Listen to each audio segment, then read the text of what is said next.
سروری دو جہاں مالکی دونوں مکان باعث کل وقتم و سکان باعث کل وقتان جناب محمد رسول اللہ صلی اللہ علیہ وسلم کی بارگاہ شریف میں وہ دو بات کا دورانہ دیر کریں بلند آواز سے پڑھیں.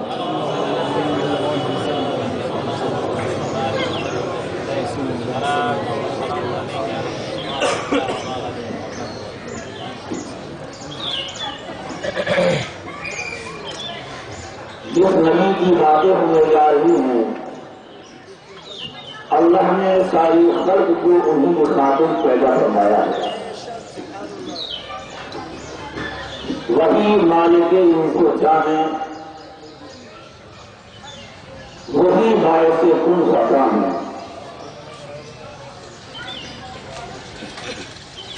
بار بار آپ نے مجھ سے بھی سنا ہے پڑھے کی حالات کو پڑھا ہے اور دیگر علماء سنت کی زبانوں سے بھی آپ نے اس کو سنا ہے. اللہ نے جو کچھ پیدا کیا ہے جو کچھ بنایا ہے سب بنانے والا خدا ہے سب کا رسول ہوا ہے.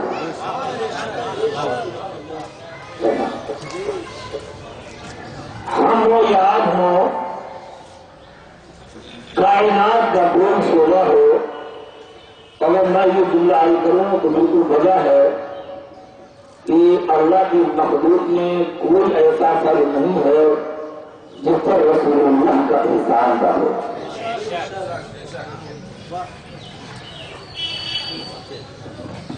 یہ رب کے فضل کی بات ہے. اللہ نے رات کو تسلیم بھی دیتا ہے اور ہم آپ جب میں تو یہ بات کو بیٹھ گئے کچھ دیر اپنی نبی کی باتیں سنتے اور سناتے ہیں. انشاءاللہ یہ محفل خیر ہماری اور آپ کی آنکھ کو تھامائے گی. ایک بار اور جو پاک دوران کی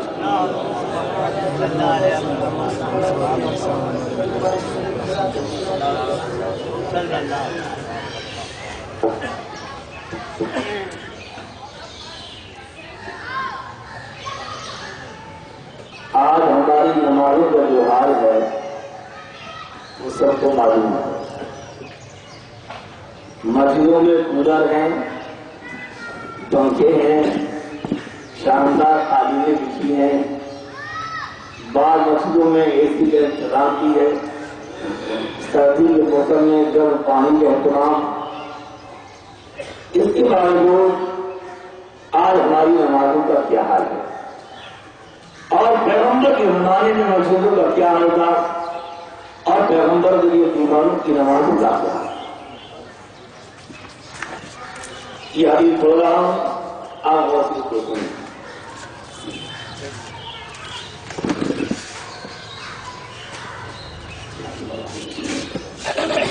حدثنا موسى حدثنا همام عن يحيى عن ابي سلمة قال انطلقت الى ابي سعيد الخدري فقلت الا تخرج بنا الى النخل نتحدث قال قلت حدثني ما سمعت النبي صلى الله عليه وسلم في كيف القول قال اعتكف رسول الله صلى الله عليه وسلم الاشهر افضل من رمضان فاعتكفنا معه فاتاه جبرائيل فقال ان الذي ظل امامك فاعتكف الاشهر الاوسط فاعتكفنا معه فاتاه جبرائيل فقال ان الذي ظل امامك فقام النبي صلى الله عليه وسلم خطيبا صبيحة 20 من رمضان فقال من كان اعتكف مع النبي فليرجع فإني أريد ليلة القدر فإني نسيتها فإنها في الأشهر الأواخر في بضع فإني رأيت كأني أذكر في دين ومعين وكان سقف المسجد جيد النحو وما نرى في السماء شيء فجاءت أرض فأمطرنا فصلت من النبي صلى الله عليه وسلم حيث رأيت حتى رأيت وسط الدين والماء على جبهة رسول الله صلى الله عليه وسلم وأرنب به تربيته إياه.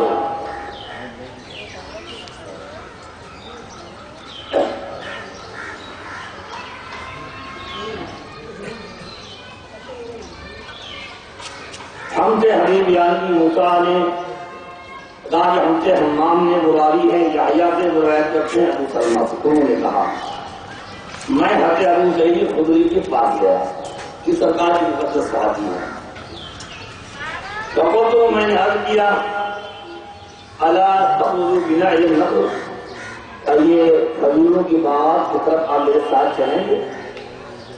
نتحدث، تاکہ ہم لوگ وہاں کی بات چیت کریں۔ خرجا، کہا ابو سعید خدری نکلے، کہتے ہیں راوی تو میں نے عرض کیا حدثنی ما سمعت النبی صلی اللہ علیہ وسلم فی لیلۃ القدر، آپ نے لیلۃ القدر کے بارے میں رسول اللہ سے جو سنا ہو اس کو ذرا بیان کرا۔ یہ حضرت ابو سلمہ نے حضرت ابو سعید خدری رضی اللہ تعالیٰ عنہ کو سوال کیا۔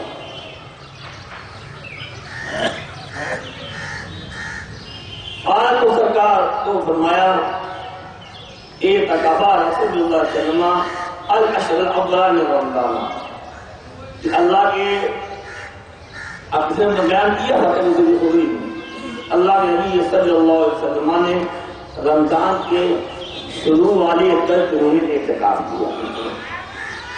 سرکار ابراہیم جبریل آئے تو عرض کیا ان الذی تطلب امامک، یا رسول اللہ آپ جس شب قدر کی تلاش میں ہیں امامک وہ آگے ہے، یہ پہلے اشرے میں بھی نہیں ہے۔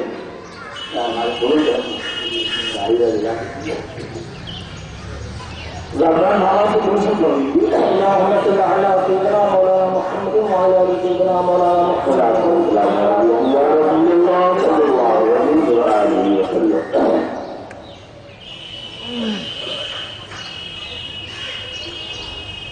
فقام النبی صلی اللہ علیہ وسلم خطیبا صبیحۃ 20 من رمضان،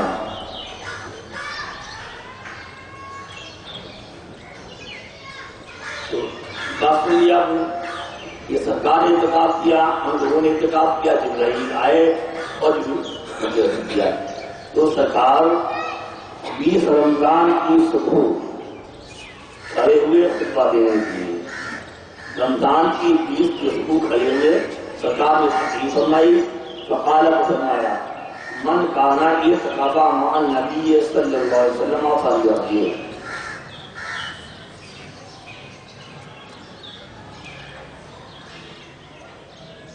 جس نے سرکار کے ساتھ، جس نے نبی کے ساتھ اعتکاف کیا، اعتکاف کرنے سے یہ رمضان کا اعتکاف کرنا ہے، وہ لوٹ جائے۔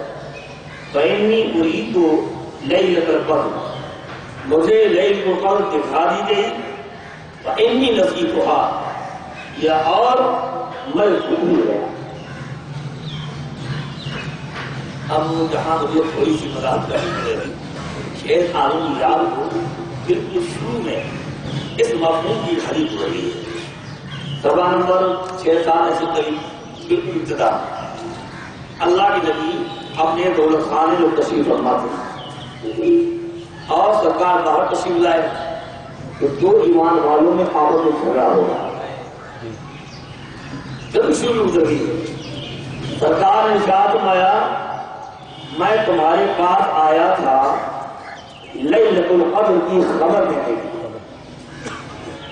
یہ شب قدر کون سی شب ہے، لیکن میں نے دیکھا کہ تم دونوں آپس میں اختلاف کر رہے تھے، اس لیے اللہ تعالیٰ نے شب قدر کے علم کو مجھ سے اٹھا لیا۔ اب رمضان کے آخری عشرے میں تاک راتوں میں اسے تلاش کرو۔ اس کے تحت میں نے اسی وقت کی تھی، شاید آپ کو یاد ہو، اللہ کی ایک خاص نعمت ملنے جا رہی ہے۔ ابھی تو یہ ہے نا کہ تیسری 5 راتوں میں کسی کو تلاش کرو، 21 دن ہو، 23 دن ہو، 25 دن ہو، نہیں 23، 25، 27، 29 دن، کسی 5 رات، 5 میں کوئی ایک ہے، یہ فائدہ ہے، لیکن فلاح ہی ہے یہ فائدہ نہیں ہے۔ اللہ کے لیے ہمارے میں فائنل خبر دینے کی آیا فلاں شب ہے، لیکن یہ دو لوگ آپس میں اختلاف کر رہے تھے تو اللہ نے ان کے علم کو مجھ سے اٹھا لیا، اب آپ یہ 7 راتوں میں آپ یہ شے کی تلاش کرو۔ اے میرے پیارے بھائی، یہی ہے نصیب الحق ہمارا، اسے کھلا دیا گیا۔ اے میرے پیارے محترم، میں کبھی کبھی کہتا ہوں کہ آپس میں اخلاق و محبت کی اللہ کی بڑی خاص حکومت ہے، جس سے اللہ کی نعمتوں کا نفوذ ہوتا ہے اور مسلمانوں کا آپسی اختلاف سے اللہ کی نعمتیں ظاہر ہوا کرتی ہیں۔ دیکھیے دو لوگوں نے اختلاف کیا، کتنا لمبا نصاب ہو گیا۔ اگر دو مسلمانوں میں اختلاف نہ ہوا ہوتا تو اتنا لمبا نصاب نہیں ہوتا، ہمیں معلوم ہوتا کہ باہر بنا رات ہے، ہم ساری رات اس رات میں جاگ کر اور شب قدر کی نعمتوں سے مالا مال ہو جاتے۔ گزارش کرتا ہوں اللہ کو بھی دے تو آپ کی اختلافات کو اپنے آپ کو بچائیے اور اگلی سنت کے اختلاف کرانے کے لیے اور ہر کوئی مسلمان کو اپنا بھائی جان کی بھی گزارش ہے۔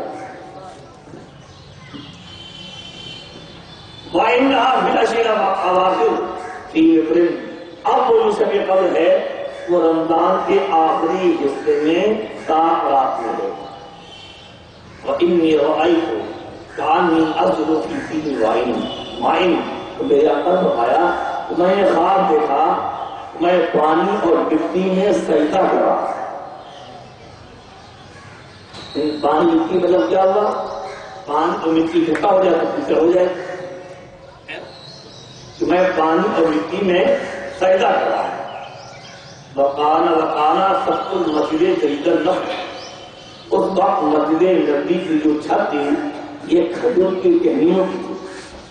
وما نرا فی السماء شیئا، تو راوی کہتے ہیں اس وقت جب سرکار نے یہ بیان فرمایا ہم آسمان میں کسی بات کا کوئی ٹکڑا بھی نہیں دیکھ رہے تھے۔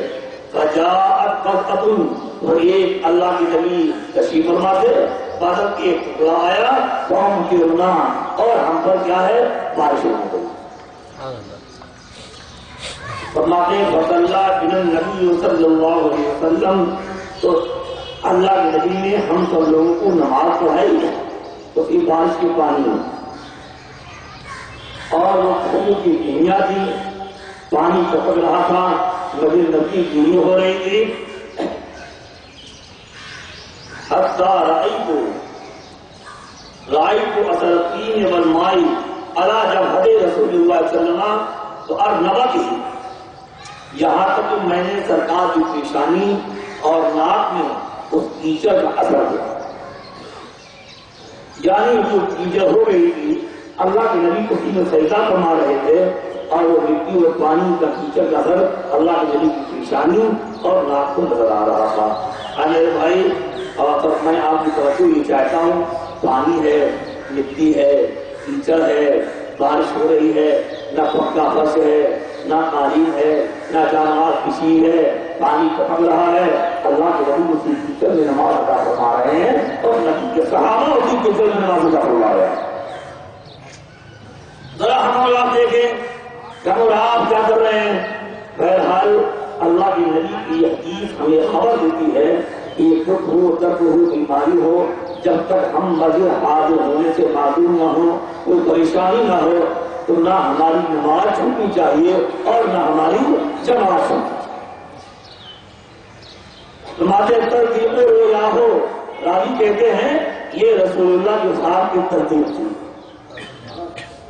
اللہ کے نبی نے بتایا میں نے خواب دیکھا تو میں مٹی اور پانی میں سجدہ کر رہا ہوں، اور سرکار یہ خواب بیان کرنا تھا، وہ بادل کا ٹکڑا آ گیا اور برسنے لگا اور یہ نبی میں کیچڑ ہو گئی، اللہ کی نبی نماز پڑھی، تو سرکار نے جو خواب میں دیکھا اللہ نے اس خواب کو فوراً اپنے بندوں کے سامنے مظاہر کروا دیا۔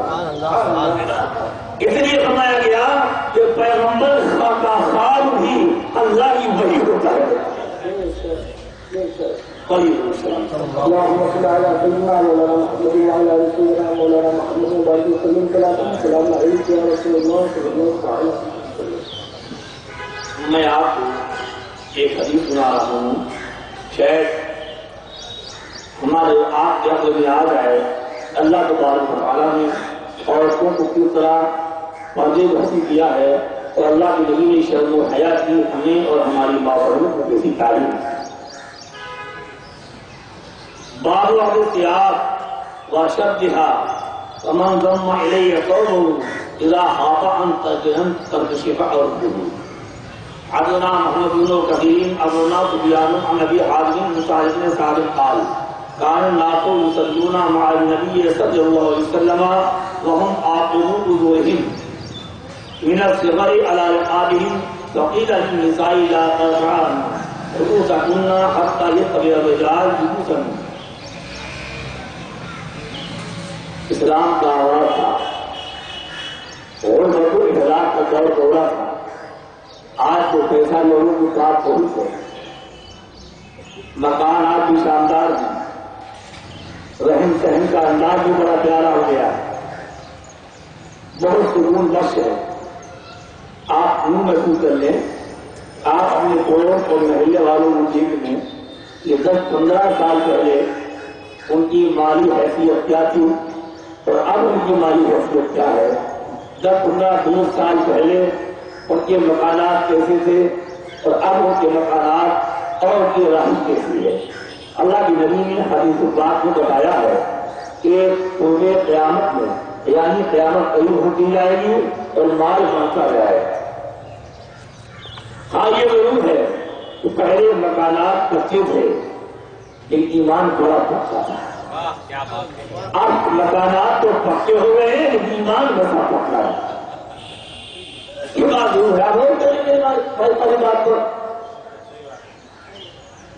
ہاتھ ساتھ میں ساتھ روایت ہے کہ لوگ اللہ کے نبی کے ساتھ نماز پڑھا کرتے تھے. اس عالم میں وہم عاقبون وجوہہم من الصغر علی رقابہم, وہ اپنی چادریں اپنی گردنوں پر چھوٹی ہونے کی وجہ سے باندھے رہتے تھے. اس مضمون کی باتیں اور بھی ضروری ہے. ایک چادر اسی کو باندھ دیا, وہی کرتے بھی لے گئے اور وہی تہمت بھی لے گئے اور سرکار ہی پیچھے آ کر نماز پڑھ رہے. اب آگے والا جملہ سنیے, وقیل للنساء, اور عورتوں سے کہا جاتا تھا. اس زمانے کی بات ہے جب عورتیں بھی سرکار کی اقتدا میں حاضر ہو کر باجماعت نماز ادا کیا کرتی تھی. کیا کہا جاتا تھا؟ لا ترفعن رؤوسکن حتی یطلع الرجال جلوسہم. مرد آگے کھڑے ہوتے تھے اور عورتیں پیچھے کھڑی ہوتی تھی. اب حکم دیا جاتا تھا کہ صحابہ ایک چادر ہو گئے تھے, اسی کو گردن پر باندھے ہوئے, عورتیں پیچھے کھڑی ہوئی. اسی طرح کسی حصے کی بے پردگی نہ ہونے پائے. تو اللہ کے نبی کی جانب سے عورتوں کو حکم دیا جاتا تھا کہ جب ہم سجدے سے اٹھیں اور آپ لوگ بھی سجدے سے اٹھیں تو جب مرد باقاعدہ سجدے سے اٹھ کر بیٹھ جائیں, عورتیں اس کے بعد سجدے سے اٹھنا شروع کریں. مرد آپ کو وہ کیا ہے, اس خدمت پر غور کریں. آپ آگے مرد ہیں اور ان کے کپڑے اس طرح کی کمی ہے اور پیچھے عورتیں چلی ہوئی ہیں. اللہ نے بھی فرمایا جب مرد سجدہ کر کے باقاعدہ بیٹھ جائیں اس کے بعد عورتیں سجدے سے اٹھنا شروع کریں. ایسا ہم اللہ کے نبی نے کیوں فرمایا تھا؟ شرم و حیا کی تعلیم دینے کے لیے. یعنی اللہ کے نبی تعلیم ہی دینا چاہتے ہیں کہ مرد کی نظر عورت کے کسی حصے پر نہیں پڑنی چاہیے اور عورت کی نظر مرد کے کسی پوشیدہ حصے پر نہیں پڑنا چاہیے. رسول اللہ اپنی امت کو قیامت تک کے لیے یہ تعلیم دینا چاہتے ہیں. آگرہ بہت سے دکاندار بیٹھے ہوں, کپڑے کی دکانیں ہوں, پھر آپ دیکھ لیجیے جگہ جگہ عورتوں کی فوٹو ننگے انداز میں تصویریں لگی ہیں. شریعت میں یہ ہے کہ ذرا کوئی لڑکی عورت سامنے موجود ہو تو جس طرح اس وقت کے جسم کے حصے پر نظر ڈالنا ناجائز و حرام ہے, اسی طرح کسی عورت یا لڑکی کی تصویر ہو تو اس تصویر کے بھی کسی حصے پر نظر ڈالنا ہی ناجائز و حرام. جس طرح یہ بھی حیائی ہے وہی بھی حیائی ہے. میرے بھائی لیکن ذرا آپ غور کیجیے آپ کہاں جا رہے ہیں؟ آج ہماری امت کی عورتیں ان گناہوں میں مبتلا ہیں، کیسی روش میں مبتلا ہیں، اور یہ کچھ لڑکیوں کے ناجائز تو الگ لگے ہیں، لیکن خود آج ہماری لڑکیاں جو سڑکوں پر گزرتی ہیں ان کا جو لباس ہے، ان کے بال، ان کا لباس، ان کی آستینیں، شرٹ پہنے ہیں، جینس پہنے ہیں، مردانہ جوتا پہنے ہیں، اس انداز میں ہماری جوان لڑکیاں، جوان بہنیں، ہماری بیویاں چہل رہی ہیں۔ اللہ کے نبی کی اس حدیث پاک کو سن لیجیے، کرنے کا ماحول دیکھ لیجیے۔ اللہ تعالیٰ توفیق دے تو میرے محترم دین بڑے ادب سے گزارش ہے کہ آپ واقعی عزت چاہتے ہیں، اپنی آخرت کو بنانا چاہتے ہیں، دنیا کو مت دیکھو کہ انگریز کیا کر رہے ہیں، یہود کیا کر رہے ہیں، یہ دیکھو ہمیں کیا کرنا چاہیے اور رسول اللہ نے اپنی امت کو کیا سبق دیا ہے۔ گزارش ہے آپ کو اللهم صل على سيدنا مولانا محمد وعلى ال سيدنا مولانا محمد وبارك وسلم صلى الله عليه۔ میں ایک حدیث پڑھ رہا ہوں، باب لا يكف شارا حدثنا ابن نعمان حدثنا حماد بن زيد عن عمرو دينار عن طاووس عن ابن عباس قال امر النبي صلى الله عليه وسلم ان يسجد على سبعة اعظم ولا يكف شارا ولا صوت۔ باب لا يكف ثبوت الصلاة، آپ نے علماء سے مسئلہ سنا ہے کہ حالت نماز میں کپڑے کو غیر محتاط طریقے سے روکنا اور بولنا یہ ناجائز ہے، مکروہ تحریمی ہے، اس سے نماز میں ایک کمی پیدا ہو جاتی ہے اور نماز کا دہرانا، نماز کا لوٹانا یہ واجب ہو جاتا ہے۔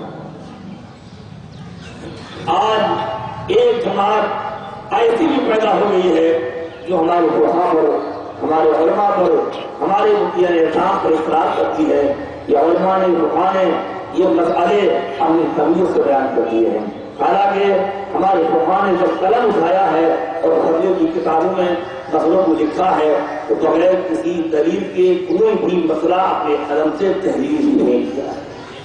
ایک مسئلہ ہو، دو مسئلے ہوں، چھوٹا مسئلہ ہو، بڑا مسئلہ ہو، جتنے مسائل ہمارے فقہا نے کتابوں میں درج کیے ہیں، ایک مسئلے کی ہمارے فقہا نے دلیل کو وہاں پر صحیح فرما دی ہے۔ وہ یہ قبلہ سمجھنا مکروہ ہے، منع ہے، یہ کہاں سے ثابت ہے؟ اس حدیث پاک کو سن لیجیے، اس حدیث پاک کی بنیاد پر ہمارے فقہا کرام نے یہ مسئلہ بیان کیا۔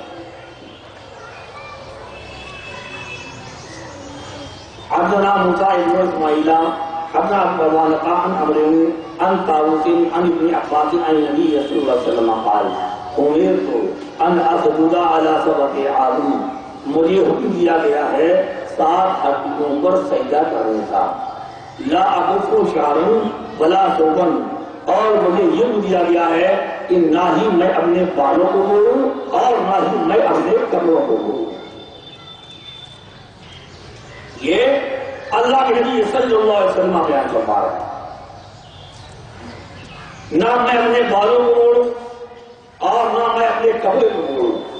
اللہ کے نبی نے فرمایا کہ نہ آتی موڑی جائے اور نہ پیسہ موڑا جائے، نہ دامن سمیٹا جائے۔ اب یہ حدیث سن لیجیے، اب وہ لوگ جو یہ کہتے ہیں کہ صاحب پیسہ موڑنا چاہیے، اگر پینٹ ہے تو پینٹ کا پیسہ موڑ لیں گے، جینس پہنے ہیں جینس موڑ لیں گے، پاجامہ پہنے ہیں پاجامہ موڑ لیں گے۔ یہ اللہ کی نبی کی حدیث سے بات ہے۔ اللہ کے نبی صلی اللہ علیہ وسلم نے نماز کی حالت میں کپڑے کو موڑنے سے اس حدیث پاک کو صاف صاف منع کروا دیا ہے۔ اس سے یہ مسئلہ فقہا نے مستمد کیا اور لکھا کہ اس حدیث پاک کی روشنی میں کپڑے کو موڑنا یہ کپڑے تحریمی ہے، اگر اور نماز کا لوٹانا واجب ہے، اور ترک کرے گا تو وہ گناہگار بھی ہوگا۔ اللهم صل على سيدنا مولانا محمد وعلى ال سيدنا مولانا محمد ورسول الله صلى الله عليه وسلم۔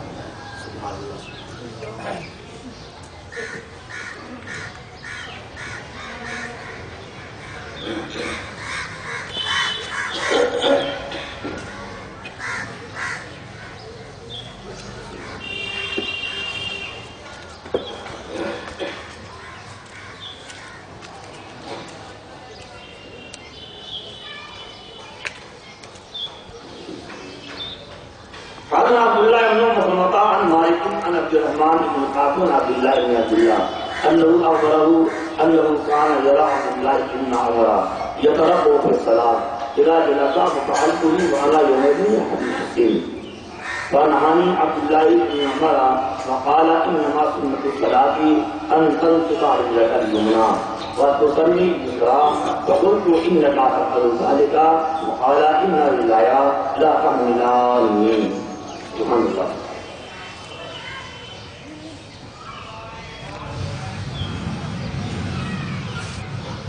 حضرت عبداللہ بن عبداللہ نے خبر دی ان کو کہ حضرت عبداللہ بن عمر نماز میں پالٹی مار کر بیٹھا ہے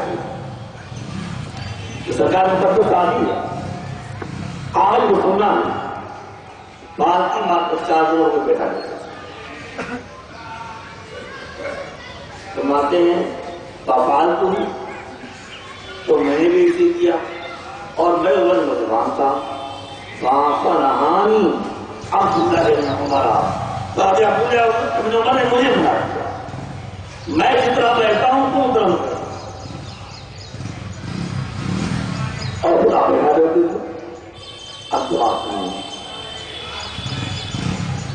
مقالا انما سنت الصلاۃ ان تنصت رجلک اليمنى. نماز میں سنت طریقہ یہ ہے بیٹھنے کا آپ دائیں پیر کو کھڑا کریں بائیں پیر کو بچھا دیں فخر کو ان کا تفرد آئے. تو میں نے کہا آپ کو ایسا کرتے ہیں آپ مجھے یہ بتا رہے ہیں اور آپ کو ایسا کرتے ہیں کہ فاطمہ جو بیٹھتے ہیں فقالا انا للہ لا تحملان. بات یہ ہے کہ ہمیں ہمارے دونوں پیر ہمارے جسم کا وزن برداشت نہیں کر سکتا. کچھ وزن بڑھ گیا تھا جسمانی تکلیف تھی اس حدیث سے بات سے یہ ثابت ہوا اگر کسی جسم بدن ہو اور دو دانوں ہو کر پیر کھڑا کر کے وہ نہ بیٹھ پا رہا ہو اللہ کی نبی کی اس حدیث سے بات کی روشنی میں وہ باقی مار کر یا جس انداز میں بیٹھ سکتا ہو اللہ کی نبی کی حدیث سے بات کی روشنی میں مجبوری کی حالت میں اس حالت میں اس کو بیٹھنے کی اجازت ہے.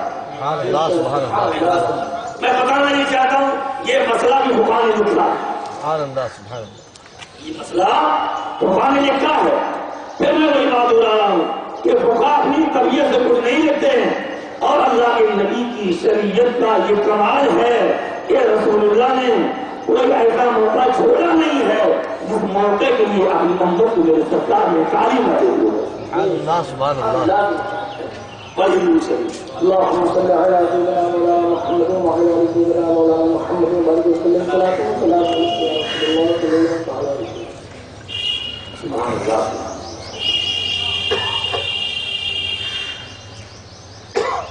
حدثنا قتيبة بن سعيد قال حدثنا الليث عن يزيد بن ابي حبيب عن ابي الخير عن عبد الله بن عمر عن ابي بكر الصديق رضي الله تعالى عنه قال لرسول الله صلى الله عليه وسلم علمني دعاء ادعو به في الصلاه قال قل اللهم اني ظلمت نفسي ظلما كثيرا ولا يغفر الذنوب الا انت فاغفر لي مغفرة من عندك وارحمني انك انت الغفور الرحيم. یہ ہماری بزرگ بھی تشریف فرما ہے ہمارے نوجوان بھی تشریف فرما ہے اور الحمدللہ کافی تعداد میں میری ایمانی بھائی یہاں پر حاضر ہیں. سرکار صدیق اکبر نے رسول اللہ سے کیا کیا علمنی دعاء ادعو به فی صلاتی. اے سرکار مجھے کوئی ایسی دعا تعلیم کر دیجیے جس دعا کو میں نماز پڑھا. ضرور سنیے آج کیا کسی مرید کو فکر ہے اپنے پیر سے کیا حضور مجھے کوئی دعا کی تعلیم دے دیجیے زندگی گزارنے کا طریقہ بتا دیجیے کوئی اچھا برا سکھا دیجیے. نہیں میرے بھائی یہ بڑی افسوس کی بات ہے. ہمیں اپنے بزرگوں کی بارگاہ میں حاضر ہو کر کوئی چیز سیکھنا چاہیے جو معلوم نہ ہو تو ٹائم حاصل کرنا چاہیے اور نبی کا دین سیکھ کر ہمیں اپنے بزرگوں کے سائے میں رہتے ہوئے نبی کے دین پر عمل کرنے کی کوشش کرنی چاہیے۔ آج ابو بکر نے عرض کیا یا رسول اللہ علمنی دعاء، مجھے کسی ایسی دعا کی تعلیم دے دیجیے جو دعا میں نماز میں کیا کروں، نماز میں پڑھا کروں۔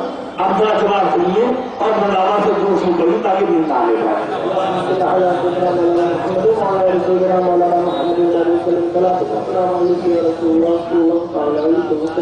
آج جلدی بیٹھ جائیے تاکہ یقین کہتا چھوٹے نہیں۔ اچھا تو سرکار نے کیا یا رسول اللہ دعا کی تعلیم دیجیے۔ اب نبی کی تعلیم سنیے، اللہ کے نبی نے سرکار صدیق اکبر کو کس دعا کی تعلیم کرائی اور ہمیں اس سے کیا سبق ملتا ہے۔ آج میرے آقا نے فرمایا کوئی ابو بکر یہ پڑھو، کیا پڑھو؟ اللہم انی ظلمت نفسی ظلما کثیرا، اے اللہ میں نے اپنے اوپر بہت ظلم کیا۔ یہ میرے آقا صدیق اکبر سے کہہ رہے ہیں یہ پڑھو جو افضل البشر فاضل انبیاء ہیں، نبیوں کے بعد تمام انسانوں میں جن کا مرتبہ سب سے افضل و اعلیٰ ہے، میرے آقا ان سے فرما رہے ہیں یہ کہو اللہم انی ظلمت نفسی ظلما کثیرا، اے اللہ میں نے بہت ظلم کیا ہے اپنے اوپر۔ یا اللہ کیا مطلب؟ یعنی یا اللہ میں نے بہت گناہ کیا، میں بڑا گناہگار ہوں، میں بڑا مجرم ہوں۔ اللہ کے نبی صدیق اکبر سے یہ کہلوا رہے ہیں کہ دعا کی تعلیم دے رہے ہیں کہ انفاق کی اور ہماری آپ کی کیا اوقات ہے نا۔ اللہ کے نبی کی تعلیم سے پتا چلا اے ابو بکر تم میرے بڑے پیارے ہو، بڑے محبوب ہو، ہمیں تم سے محبت ہے، تمہاری میں نے بڑی فضیلت بیان کی ہے، لیکن تمہارے دماغ میں تمہارے دل میں اپنی بڑائی کا احساس کرنا، اپنے افضل والا ہونے کا خیال پیدا نہ ہو۔ تم اللہ کے بارے میں ہم نے کو عاجز اور منقطع سمجھو، عاجزی انکساری اختیار کرو، تواضع اختیار کرو، اپنے آپ کو گنہگار سمجھو، کمزور سمجھو، اپنے آپ کو افضل والا خیال مت کرو۔ رسول اللہ صلی اللہ علیہ وسلم کو یہ تعلیم دو۔ سبحان اللہ سبحان اللہ۔ تعلیم کو سمجھیے، اگر اس تعلیم پر عمل کر لے تو مفتی برباد نہ ہو، عالم برباد نہ ہو، پیر برباد نہ ہو، مرید برباد نہ ہو، امام خراب نہ ہو، مقتدی خراب نہ ہو، ہے نا، عوام خراب نہ ہو اور خواص خراب نہ ہو، کہ ہر وقت ہمارے دماغ میں یہ تصور ہے کہ ہر مومن مجھ سے بہتر ہے، سب سے گناہگار میں ہی ہوں۔ یہ میری سرکار کی بڑی قیمتی حدیث پاک ہے، اللہ توفیق دے اس پر عمل کرنے کی آپ کوشش ہے۔ اے ابو بکر یہ پڑھو کیا اللہم انی ظلمت نفسی ظلما کثیرا، اے اللہ میں نے اپنے اوپر بہت ظلم کیا ہے، لا یغفر ولا یغفر الذنوب الا انت، اے اللہ تیرے علاوہ اور کوئی نہیں بخشنے والا، کوئی نہیں بخشے۔ فاغفر لی مغفرۃ من عندک، اے اللہ اپنی بخشانی مغفرت سے، اپنی بخشت سے مجھ گناہگار کو بخش دے، مجھے معاف فرما دے، وارحمنی، اور اے اللہ تم پر رحم فرما، انک انت الغفور الرحیم، بے شک تو بخشنے والا اور رحم فرمانے والا ہے۔ اللہ کے نبی صلی اللہ علیہ وآلہ وسلم نے یہ تعلیم سرکار صدیق اکبر کو عطا فرمائی۔ اللہ توفیق دے جو پر عمل کرنے کی کوشش کریں۔ فضل شریف اللهم صل على سيدنا مولانا محمد وعلى آل سيدنا مولانا محمد وعلى آله الصلاة والسلام عليك يا رسول الله صلى الله تعالى عليه وسلم۔ باب ما يتخير من الدعاء بعد التشهد وليس بواجب۔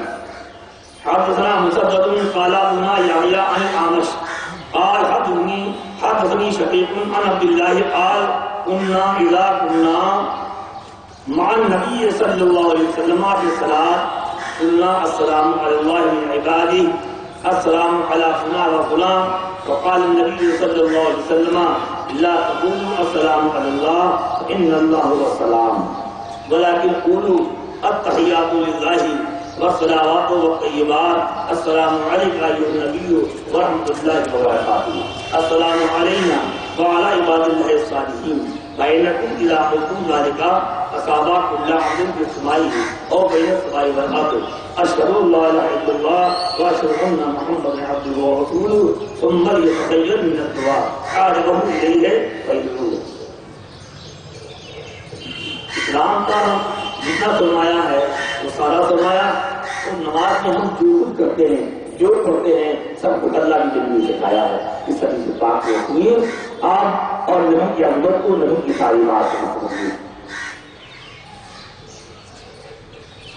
حضرت شفیق حضرت عبداللہ بن مسعود سے روایت کرتے ہیں کہ ہم لوگ سرکار کے ساتھ نماز جب پڑھتے تو ہم لوگ یوں پڑھتے تھے پہلے السلام علیکم.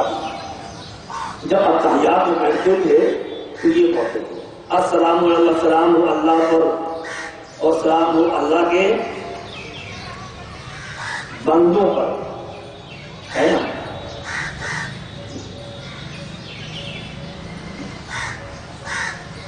السلام علیہ فلاں و فلاں اور سلام و فلاں پر اور فلاں پر نام لے دے کر ہم وہی پڑھا کرتے تھے.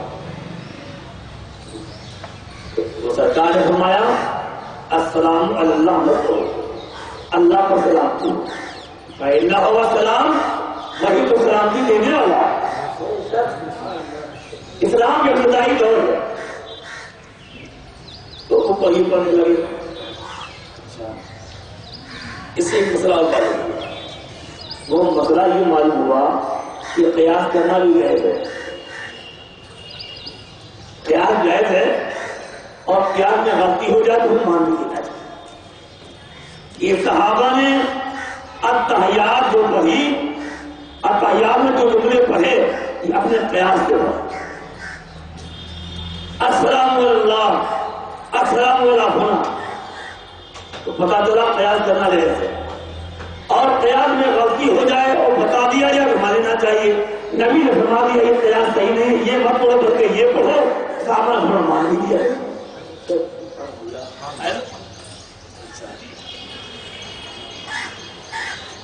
ولیکن قولوا بلکہ یہ پڑھو التحیات للہ والصلوات والطیبات. تو دیکھو ہم جو یہ تحیات پڑھتے ہیں یہ سرکار عبداللہ بن مسعود رضی اللہ عنہ کے مرضی ہے اور اللہ کے نبی نے خود اپنی زبان سے تعلیم دی. یہ الفاظ پڑھو یہ وہ بابرکہ الفاظ ہیں جو رسول اللہ نے اپنی زبان سے ادا فرمایا. یہ تمام مالی قولی بدنی حفاظت کی اللہ کے لیے ہیں. السلام علیکم ایھا النبی اور اے نبی آپ کو سلام. دیکھو نبی نے خود یہ تعلیم دی اتحیات میں بیٹھو تو اتحیات میں بیٹھ کر حالت نماز میں مجھے سلام کیا. سبحان اللہ سبحان اللہ. دیکھا یہ بخاری ہے. اللہ کے نبی نے خود نہ یہ پڑھو نماز میں السلام علیکم ایھا النبی. یہ اللہ نہیں فرما رہا ہے یہ رسول اللہ نے کو یاد رکھ کے بھولنے نہیں آئی. اور ان کی بات ہے اللہ کے نبی نے خود ڈائریکٹ تعلیم دی کہ نماز میں مجھے مخاطب کر کے پڑھو. یہ نہیں کہا کہ یہ پڑھا کرو السلام علی النبی اور سلام ہو نبی کو نہیں. یہ پڑھو السلام علیکم ایھا النبی اے نبی تم پر سلام. یہ پڑھو سبحان اللہ سبحان اللہ. اور یہ تعلیم صرف ان کے لیے نہیں تھی جو مسجد نبی میں رسول اللہ کی بیچ بیٹھے پڑھ رہے تھے تو وہ پڑھ لے السلام علیکم ایھا النبی. دنیا کے کسی کونے کا ایمان والا ہو سب کے لیے رسول اللہ کی یہی تعلیم. تو گویا یہ نبی تعلیم دے کر کے یہ پڑھو حالت نماز میں مجھے سلام کرو. یہ بتانا چاہتے ہیں کہ دنیا کے کسی کونے سے تم نماز میں سلام کرو گے ہم تمہارے سلام کو سنیں گے. ہے نا. تو ایک جملہ اور بولیں گے تو جو اعتراض کر دیں گے اے نبی آپ کو سلام. اے کہہ کے اس کو مخاطب کیا جاتا ہے جو شاہد ہو جو سن رہا ہے نا. اے اللہ بھائی کب کہیں گے جب یہاں موجود ہو اور جب میں گھر میں بیٹھوں اگر بھائی سنیں تو لوگ کہیں کہ کام ہو گئے صحیح ہے کہ وہ بیٹھے اپنے گھر میں اور یہ کہ اے ابرار بھائی اے میرے پیارے بھائی اے کہہ کے مخاطب کو کیوں کیا جاتا ہے کہ مخاطب کرنے والا کا عقیدہ ہو کہ یہ میری بات ہو رہا ہے اور اس کے اندر خود بھی سننے کی صلاحیت نہیں ہو. تو فرمایا کیا فرمایا کہ یہ پڑھو السلام علیکم ایھا النبی رحمت اللہ وبرکاتہ. اے نبی تم پر سلام. یہاں سلام پڑھنے اللہ نے تو قرآن میں دیا ہی تھا.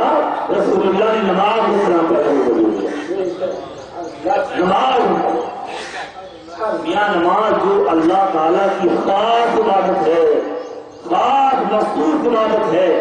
جب وہ نماز رسول اللہ کے سلام سے خالی نہیں ہے, دنیا دوسری عبادتیں رسول اللہ کے سلام سے خالی نہیں ہونی چاہیے.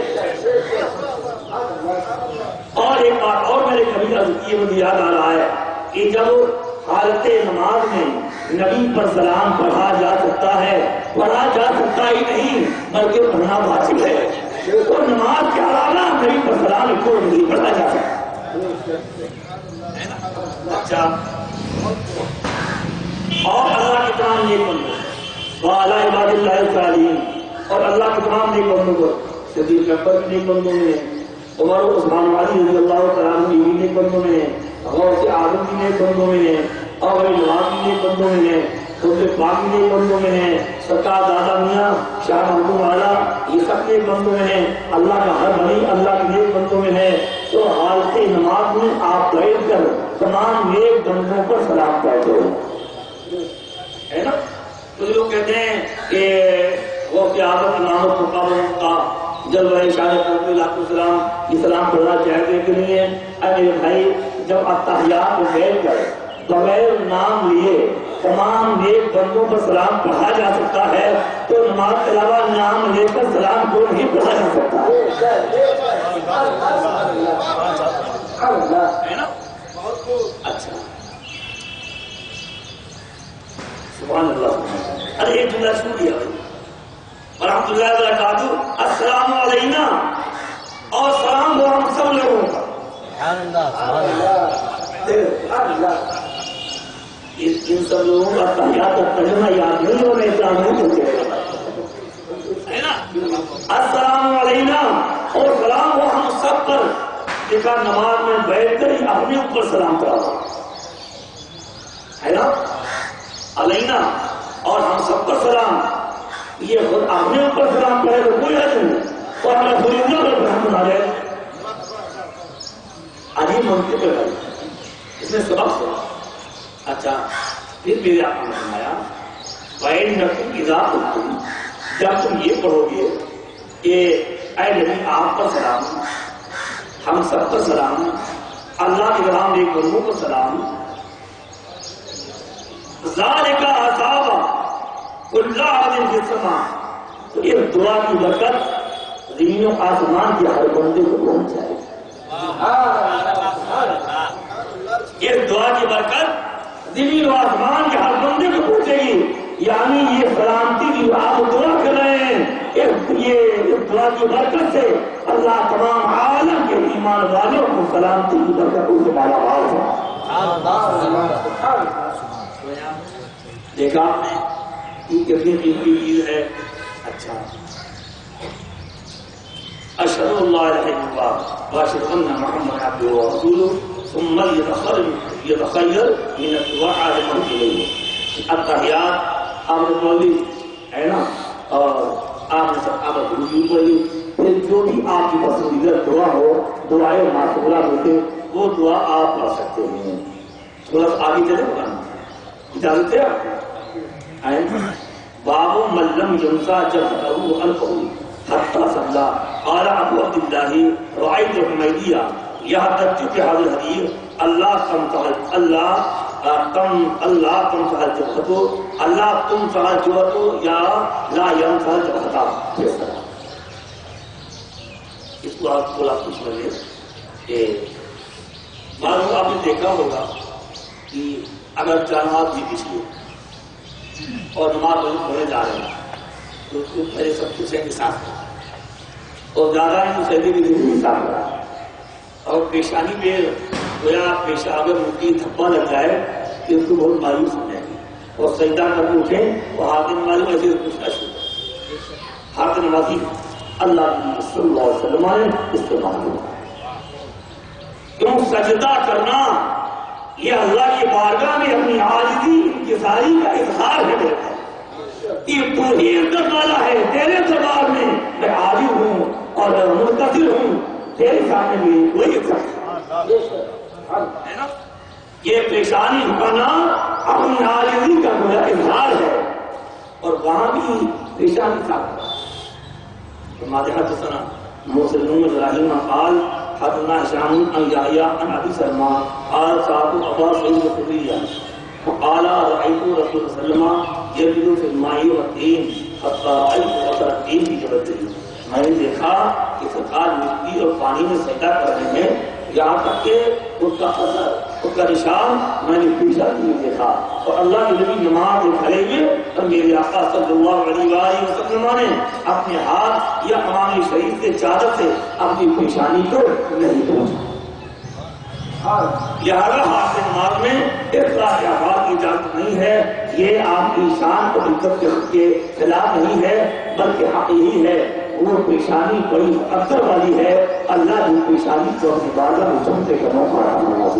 بڑی دور ہے اللهم صل على سيدنا مولانا محمد وعلى ال سيدنا مولانا محمد وعلى السلام عليك يا رسول الله صلى الله عليه وسلم میں ایک حدیث سنا رہا ہوں اور ابھی جامعہ سمدیہ کی درسگاہ میں ایک دن میں یہ بخاری شریف پڑھا رہا اور یہی حدیث پڑھا کے مقبول ہوئی تو میں نے کہا کہ جانے کتنے مسائل وہ ہیں اگر نبی کی حدیث سے آپ لوگ ہٹا دیجیے تو آپ کو وہ مسئلہ حل ہوتا نظر نہیں آئے گا بہت سی مسجدوں میں یہ معمول ہے کہ جیسے امام سلام پھیرتا ہے تو امام کے سلام پھیرنے کے بعد لوگ بلند آواز سے پڑھنے لگتے ہیں لا الہ الا اللہ سنا ہوگا تو اس کا ثبوت اللہ کے نبی کس حدیث سے ہوتا ہے حدثنا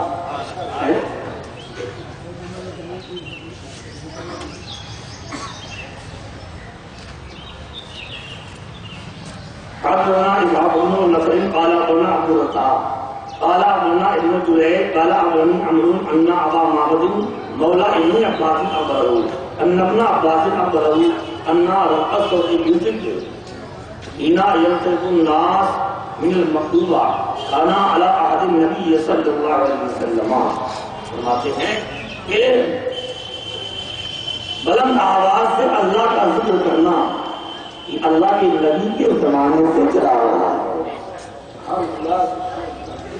یہ اللہ کے نبی کے زمانے سے چلا رہا ہے یہ رسول اللہ کے زمانے میں تھا اور نماز کے بعد بلند آواز سے ذکر کرنا یہ اللہ کے نبی کے زمانے میں تھا فقال ابن عباس كنت عالم اذا انصرفوا بذلك اذا سمعته جب صحابہ نماز سے سلام پھیرتے نماز سے فارغ ہوتے تو میں بلند آواز سے ذکر کی آواز سن کر پہچان لیتا کہ نماز پڑھو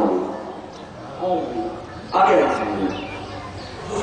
حدثنا علی قال سفیان قال سنا عمرو قال بني ابو معبد عن ابن عباس قال كنت عارف انقضاء صلاة النبي صلى الله عليه وسلم بالتكبير قال علي حدثنا سفيان عن عمرو قال كان ابو معبد ارتقى موالي ابن عباس قال علي وابن نافع حضرت عبداللہ بن عباس سے روایت ہے میں اللہ کے نبی کی نماز ختم ہونے کو بلند آواز سے تکبیر کے ذریعے پہچانتا تھا کہ جب اللہ کے نبی سلام پھیر کر نماز سے فارغ ہوتے تو بلند آواز سے اللہ اکبر پڑھا کرتے تھے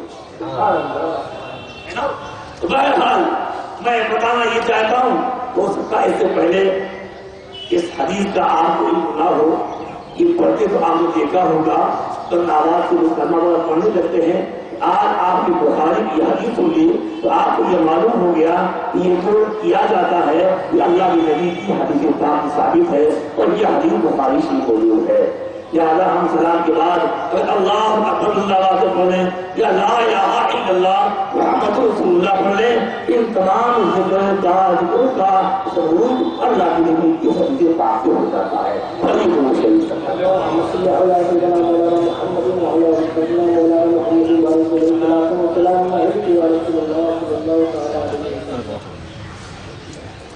حدثنا محمد بن ابي بكر قال حدثنا مسلم عن عبيد الله عن سمي عن ابي صالح عن ابي هريره قال جاء الفقراء الى النبي صلى الله عليه وسلم فقالوا ذهب على القصور من الاموال بالدرجات العلى من النعيم المقيم يصلون كما نصلي ويصومون كما نصوم ولهم خير من اموالهم يحجون بها ويعتمرون ويجاهدون ويتصدقون.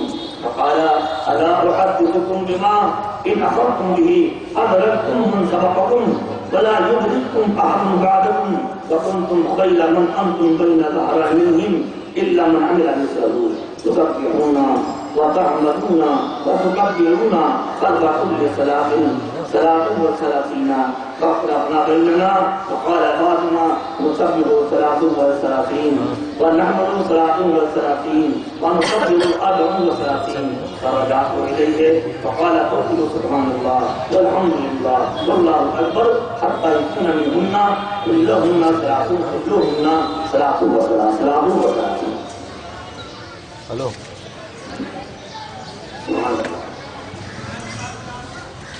آج ابو ہریرہ سے روایت ہے کہ کچھ غریب لوگ نبی کے دربار میں حاضر ہو، کوئی پریشان حال نبی کی بارگاہ میں حاضر ہو. عرض کیا یا رسول اللہ یہ دولت مند لوگ اپنے مالوں کے ذریعے بڑے بڑے مرتبوں پر فائل ہو گئے، اس کے ذریعے دائمی نعمتیں حاصل کر لی. حالانکہ جیسے ہم نماز پڑھتے ہیں ویسے وہ بھی نماز پڑھتے ہیں، ہم جس طرح روزہ رکھتے ہیں وہ بھی روزہ رکھتے ہیں. ہمارا یہ ہے کہ ان کے پاس مال کی جاتی ہے یا حضور نہ رہا، اپنے مال کے ذریعے وہ حج کرتے ہیں، عمرہ کرتے ہیں، جہاد کرتے ہیں، صدقہ دیتے ہیں. میرے سرکار یہ مال والے لوگ اپنے مال کو جو بڑی نعمتیں حاصل کر رہے ہیں. میرے آقا ہم لوگ غریب ہیں، ہمیں یہ نعمت کیسے ملے؟ آپ ایک توجہ کی جانب کریں کہ صحابہ کے دل میں نیکیاں حاصل کرنے کا جذبہ کیسا. میرے سرکار یہ مالدار لوگ آپ کے باہر آتے ہیں، آپ باہر پیسہ بچ کرتے ہیں، ہر کی کام میں عمرہ جاتے ہیں، جہاد میں پیش کرتے ہیں اور صدقہ کرتے ہیں. میرے سرکار حالانکہ روزے نمازیں ہم سب ایک ہی طرح ہیں، لیکن ان کو مال کے ذریعے بڑے بڑے مرتبے مل گئے. میرے آقا ہم کیا ہمیں یہ مرتبے کیسے دے رہے؟ اللہ کے نبی کا جواب سنو. فرمایا الا احدثکم بما ان اخذتم به، کیا میں تمہیں وہ نہ بتا دوں کہ جب تم اس کو کرنے لگو ادرکتم من سبقکم، تو تم ان کو پالو جو تم سے پہلے گزر گئے، تو تم سے نیکیوں میں سبقت کر لو، آگے بڑھ گئے، تم ان کو پالو.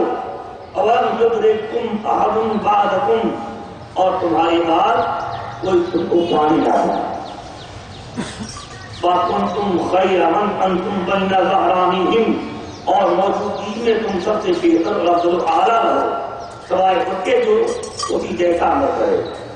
وہ تھوڑا سا عمل ہے جو آگے گزر گئے ہیں ان کی نیکیاں بھی مل جائیں، اور جو موجود ہیں تم سب سے افضل ہو جاؤ، سوائے اس کے جو وہی عمل کرے جو تم کرو. وہ کون سا عمل ہے؟ تو سرکار فرمایا تو سب کے ہونا بات ہم لکھونا بات کا پیرونا بعد کا پیرونا الفاظ و کل سلاطن سلاطن و سلاطینہ. کہ ہر نماز کے بعد سبحان اللہ الحمدللہ اللہ اکبر 33 بار پڑھا کرو، تم کو یہ مرتبہ ملے گا. دیکھ رہے ہیں بھائی، یہ بخاری حدیث ہے کہ یا رسول اللہ حاجی حج کر رہے ہیں، ہمارے پاس پیسہ نہیں، صدقہ کر رہے ہیں مالدار لوگ، ہمارے پاس صدقہ نہیں، پیسہ نہیں، یہ جہاد میں تلواریں پیش کر رہے ہیں، ہمارے پاس پیسہ نہیں، یہ زکات دے رہے ہیں، ہمارے پاس سب پیسہ نہیں، یہ زکات ہمیں یہ ثواب کیسے دے گے؟ تو نبی نے فرمایا میں تمہیں وہ نسخہ دے رہا ہوں کہ اگر تمہارے پاس پیسہ نہیں ہے، اللہ تمہیں حج کا ثواب دے گا، عمرے کا ثواب دے گا، صدقے کا ثواب دے گا، جہاد کا ثواب دے گا، کیا ہر وقت اعتبار سبحان اللہ الحمدللہ اللہ اکبر کہتے بار پڑھ لیا کرو۔ رسول اللہ اپنے غلاموں پر کتنے رحیم اور کتنے کریم ہے، سبحان اللہ۔ سمجھیے آپ نے، یہ تصویر فاطمہ کے نام سے مشہور ہے اور تقریباً ہر مسلمان جانتا ہے نا، تقریباً ہر مسلمان جانتا ہے اور جانتا تو ہوگا اور پڑھتا بھی ہوگا، لیکن ہو سکتا ہے یہ فضیلت اس سے پہلے آپ نے نہ سنی ہو، ہے نا، جو حدیث میں آج بخاری سے آپ کو سنا رہا ہوں۔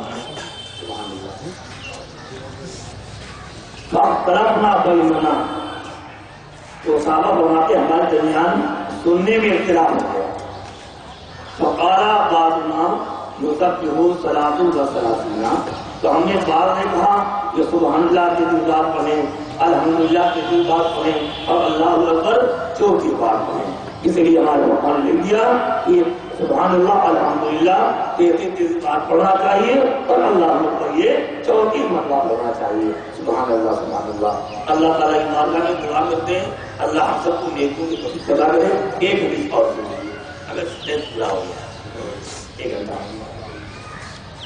اب یہ حدیث ہے، یہ بخاری ہے، اور جب حدیثیں آتی ہیں تو جو آ رہی ہیں بس سنتا ہوں، یہ سناتی چلو میرے بھائی۔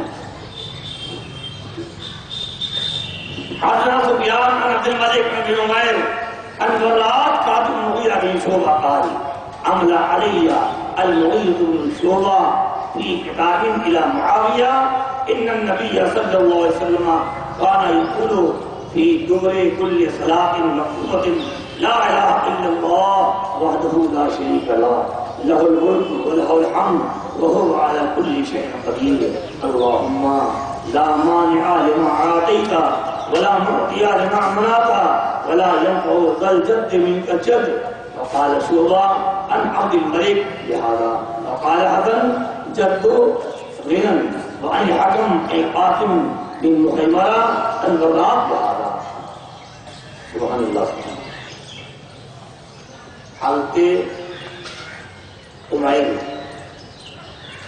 حضرت براء سے روایت کرتے ہیں جو حضرت مغیرہ بن شعبہ کی قاتل ہے، حضرت امیر معاویہ کی دوری عمارت میں حضرت مغیرہ بن شعبہ کوفہ کی گورنر تھے، تو آپ نے حضرت امیر معاویہ کے خط لکھوایا اور اس خط میں یہ لکھوایا، کیا لکھوایا؟ اللہ کے نبی ہر فرض نماز کے بعد یہ پڑھا کرتے تھے لا الہ الا اللہ، اللہ کے سوا کوئی معبود نہیں، وحدہ لا شریک لہ، وہ تنہا ہے، اس کا کوئی شریک نہیں، لہ الملک، اسی کا سارا ملک ہے، وَلَهُ الْحَمْدُ، اور اسی کی ساری تعریف، نبی کی تعریف یہ خدا کی تعریف ہے، ولی کی تعریف یہ خدا کی تعریف ہے، تو نبی کو نبی بنانے والا اللہ ہے اور نبی کو قابل تعریف بنانے والا یہ اللہ ہی ہے۔ اور سرکار کیا کرتے؟ وہ والا کل شیء قدیر، اور وہ سب کچھ کر سکتا ہے۔ اللہم لا مانع لما اعطیت، اللہ تو جو عطا کرے تو کوئی روک نہیں سکتا، اور اگر اللہ اے اللہ تو روک دے تو کوئی دے نہیں سکتا، اور کسی کی کوشش کسی خوشی والے کو اللہ کی مشیت کے مطابق فائدہ نہیں پہنچا سکتی۔ بندے کی کوشش اسی وقت کام آئے گی جب بندے کی کوشش کے ساتھ اللہ کی رحمت کی شامل حال ہو۔ بہرحال اللہ کی استجماع نے یہ تعلیمات دی ہیں اور 1 گھنٹہ باقاعدہ پورا ہو گیا ہے، اور میرے بھائی دیکھیے میں اس بات کو باقاعدہ سمجھتا ہوں، یہ بخاری کا درس ہے، بڑی قیمتی منزل ہے، لیکن ہمارے قوم کا مزاج بہت بگڑ گیا۔ ہماری قوم چاہتی ہے کہ ذرا ہنسی مذاق ہو، لطیفے کناروں کی باتوں میں تو میرے پیارے پیارے محترم آپ قرآن کی سنجیدہ تو نہیں گیا آپ سے آپ اور سنیے کہ اللہ کا کتنا بڑا احسان ہے کہ ہم ایک محفل میں بیٹھ کر 1 گھنٹہ صرف وہ باتیں سنتے ہیں جو رسول اللہ کی زبان سے نکلی، وہ حدیثیں سنتے ہیں میرے بھائی، یہ اللہ کا بہت بڑا احسان ہے۔ ہو سکتا ہے یہی محفل ہمارے آپ سب کے لیے ہم کا ذریعہ بنتا ہے، اللہ کو قبول فرمائے۔ اور میں بھائی میرے بھائی میں ایک گزارش کرتا ہوں، اگر آپ قبول کرتے ہیں تو آپ کا بہتر احسان ہوگا یہ اللہ کے نبی کے دین کا ایک اہم کام ہو رہا ہے اور 11واں سال چل رہا ہے۔ یہ شہر کے 13 مئی کو 11 سال ہو جائیں گے، تو میرے بھائی میں چاہتا ہی ہوں کہ آپ تھوڑا سا ہمارا تعاون کریں۔ مجھے آپ نے نہ نظرانے اور سمجھے کی کوئی اپیل کرنی ہے آپ سے، میری ایک اپیل ہے کہ ایک درس حدیث کی کو جو منعقد کیا گیا تھا اس کا مقصد یہ تھا کہ پڑھے لکھے طبقے تک سنجیدہ اور پڑھے لکھے انداز میں عقائد اہل سنت اور اعمال شریف کو پیغام پہنچایا جائے اور اپنے ایمانی بھائیوں کے عقیدہ اور اعمال کی اصلاح کی جائے۔ لہٰذا میری گزارش ہے اگر ہم آپ سب مل کر کوشش کریں یہ کام اور بھی بے انداز ہو رہا ہے۔ الحمدللہ یہ جتنی کرسی ہمارے عوام میں ڈالی تھی ساری کرسیاں بھری ہوئی ہیں، لیکن اگر آپ کوشش کریں اتنا بڑا مجمع ہے اور سب کے دور کو آباد ہوا کرتے ہیں، اگر ہر انسان ہر آنے والا ایمانی بھائی یہ خیال کر لے آئندہ والے پروگرام میں مجھے کم سے کم اپنا ایک ساتھی لے کر چلنا ہے، تو میرے بھائی دین کے کام میں آپ کا بہت بڑا کام ہوگا، دین کے کام میں ایک بڑی مدد ہوگی، حدیثیں سننے کا ثواب بھی ملے گا اور حدیثیں سنوانے کا ثواب بھی اللہ کو عطا ہوگا۔ یہ میری گزارش ہے اور انشاءاللہ آئندہ اعلان کر دیا جائے گا اور آپ کا انشاءاللہ تاریخ ہو جائے گی۔ دوسری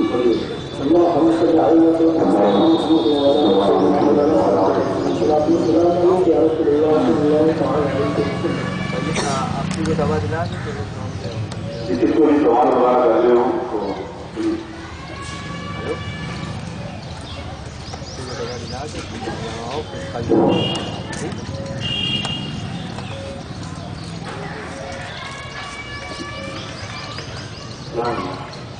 السلام علیکم۔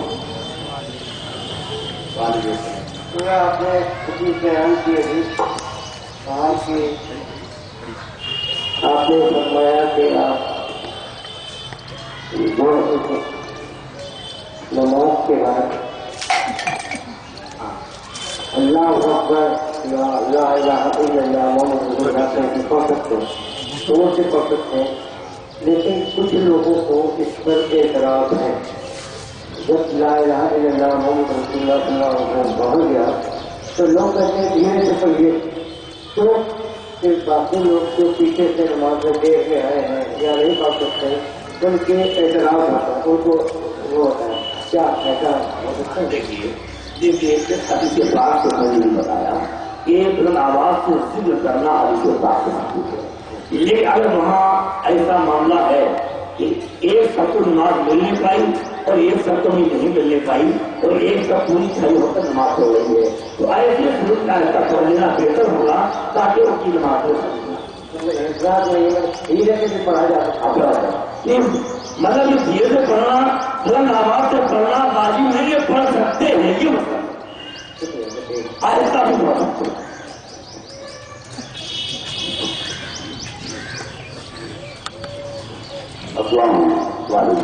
حضرت جیسے اسلام کا جواب سے کھڑے ہو گئے ہم لوگ تو لیٹ ہو گئے، انہیں نہیں باندھا تو نماز ہوگی نہ ہوگی۔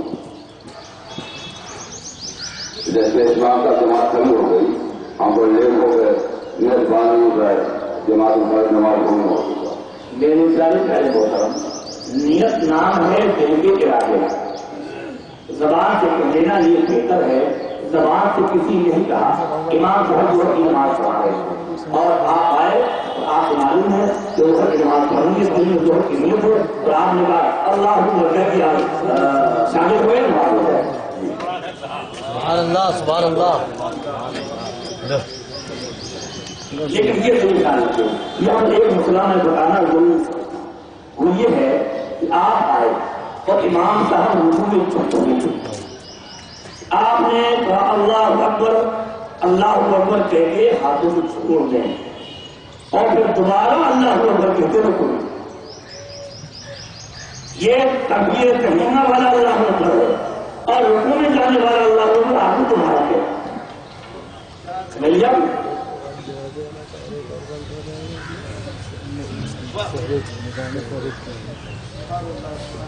سوال یہ ہے کہ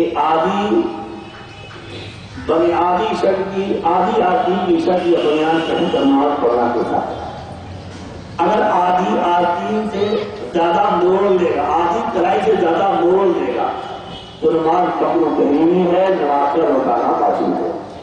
اور اگر یوں ہی پہلے سے پڑھنے ہے تو یہ کراہت تفریح ہے نماز کے آداب کے خلاف ہے. ایسا نہیں کرنا چاہیے لیکن فرض ادا ہو جائے گا نماز دوڑانا چاہیے.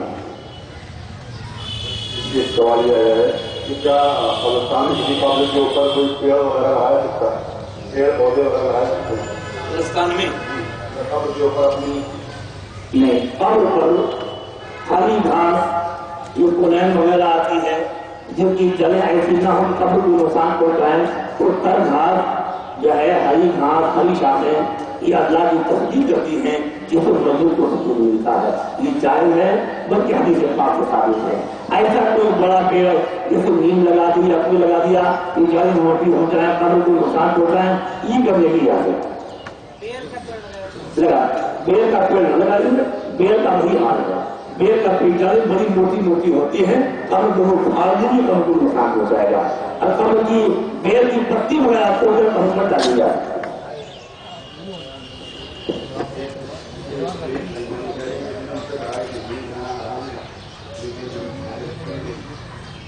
نیند کھانا حرام نہیں ہے. ہاں یہ ضرور ہے کہ نیند میں دودھ آتی ہے اور کوئی دودھ والی چیز اگر آپ نے کھائی ہو اللہ کے نبی نے اس حالت میں نماز پڑھنے سے مسجد قریب جانے سے منع فرمایا. نیند کھا لی اس کے بعد باقاعدہ اس کے بعد ہم نے گلی کر لی جس سے منہ کی دودھ دور ہو گئی تو اس کے بعد نماز پڑھنے میں کوئی حرج نہیں ہے. ان کا کھانا چاہیے اس سے نہ جائے. اور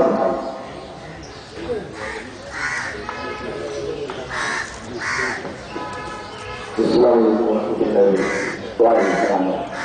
اگر پینے کے بعد کچھ لوگ جو ہے قبرستان جاتے ہیں تیل اور پھول لے کر تو اس کا کیا مقصد ہے کہاں پر کوئی ایسا ہے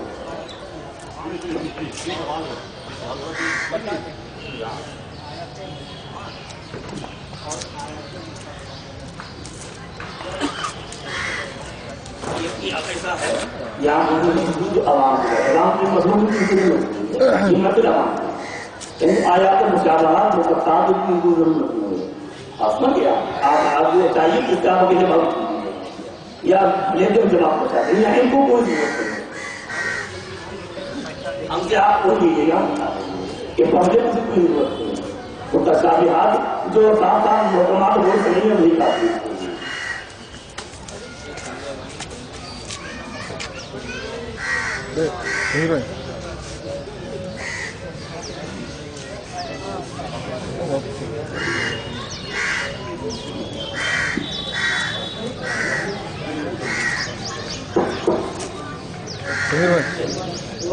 جو قبرستان جیسے دور ہے تو گاڑی سے لے جاتے ہیں لے جاتے ہیں. دیکھیے بہت دور ہے پیدل چلنا مشکل پڑا ہوا ہے تو وہ شران ناجائز اور گناہ نہیں ہے. ہاں یہ ضرور ہے مسلمان میت کو کاندھے پر لے کر چلنے میں جو حدیث و پاک میں سوال نکلا وہ سوال نہیں ہے. حدیث و پاک مطابق ہے جو کسی مومن کے گناہے کو 40 قدم لے کر کرے گا اللہ اس کے 40 گناہے کبیرہ معاف کروا. یہ شادی میں سہنے کا مسئلہ ہے بھائی چہرہ تو جائز ہے، چہرے کو چہرہ پھولوں کا بنایا جاتا ہے، خوشبودار پھول ہوتے ہیں، اللہ کے نبی نے خوشبو کو پسند کیا ہے، اور اگر سنت کے ادائیگی میں ٹائم نبی کی پسندیدہ خوشبو پہنا دی جائے، پھول پہنا دی جائے تو پھر ہم کو نہ ضرور مانگے گا۔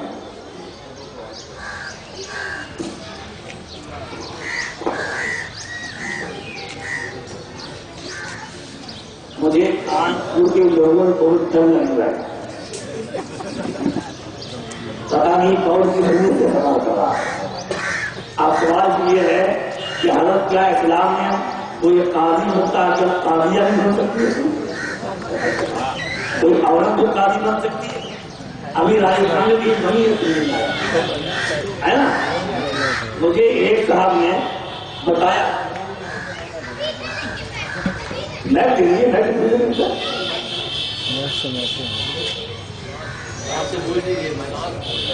اچھا اچھا آپ سن لیجیے، آپ تاکہ ہم جواب ہو گئے۔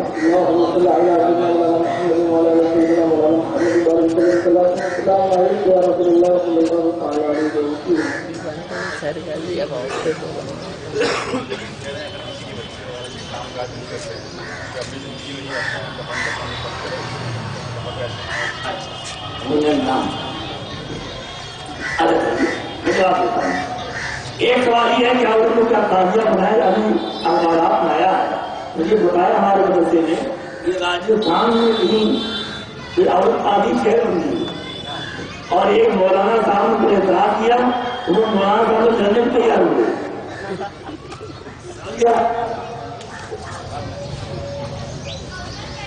میرے پیارے پیارے تو ہماری بات سننا، قیامت قریب ہے۔ ایک صاحب نے سوال کیا تھا، یا رسول اللہ قیامت کب آئے گی؟ سرکار نے فرمایا اذا ضیعت الامانۃ فانتظروا، جب امانتیں ضائع کی جانے لگی تو قیامت کا انتظار کرو۔ یا ما اضاعتها، یا رسول اللہ امانت کو ضائع کرنا کیا ہے؟ اب نبی نے فرمایا صلی اللہ علیہ وسلم اذا وصل الامر اذا الى غیر اہلہ فانتظر الساعۃ، جب معاملہ نااہل کے حوالے کر دیا جائے تو بس قیامت کا انتظار کرو۔ تو میرے بھائی حاکم شرع بننا، قاضی کا معنی ہے شرعی جج، شرعی حاکم۔ اگر آج کل کے قاضی کا معنی ہے، آج کل قاضی کا مطلب سمجھا جاتا ہے نکاح پڑھانے والا، ہے نا؟ حالانکہ قاضی کا یہ معنی ہے شرعی طور پر، اور حاکم شرعی بننے کا حق تنہا مرد کو ہے، اور عورت کو حاکم شرع بننے کا حق حاصل ہے۔ قاضی کا کام کیا ہے؟ شرعی فیصلہ آئے گا، وہ بیٹھے گا، دونوں فریق کی بات سنے گا، گواہوں کی گواہی سنے گا، ان کو جب ادا کرے گا، بحث و مباحثہ کرے گا، فیصلہ کرے گا، فیصلہ لکھے گا، فیصلہ سنائے گا۔ اور اللہ کے نبی کی حدیث سے یہ ثابت ہے عورت کے ہر حصے کا پردہ ہے، اور عورت کی آواز کا بھی پردہ ہے۔ عورت کی آواز کا بھی پردہ ہے۔ ذرا مطلب سن لیجیے، عورت کو حاکم بننا یا مسلمانوں کو بنانا یا قاضی شرع بنانا ناجائز ہے، حرام ہے۔ اسلام میں ہر چیز عورت قاضی شرع نہیں بن سکتی ہے۔ لوگوں کو شرم نہیں آتی، کہہ تو جا رہے ہیں، ہو سکتا ہے غصہ ہو جائے میرے اوپر۔ کیا نبی کے زمانے سے زیادہ آج کی عورتیں قابل ہو سکتی ہیں؟ نبی کے زمانے میں، صحابہ کے زمانے میں، تابعین کے زمانے میں، تابعین کے زمانے میں عورتوں دین کے مسئلے کو عورتوں نے بیان کیے، شریعت عمل تو کیا ہے، لیکن کسی کو حاکم شرع یا قاضی شرع بنایا گیا ہو، اللہ کے نبی کے زمانے تک آج تک اسلام کے ماننے والوں کو ایسا نہیں کیا۔ جو ایسا کر رہے ہیں یا کر رہے ہیں وہ اللہ کے نبی کے دین کے خلاف ہو رہے ہیں۔ اللہ ایسا کو ہدایت عطا فرمائے۔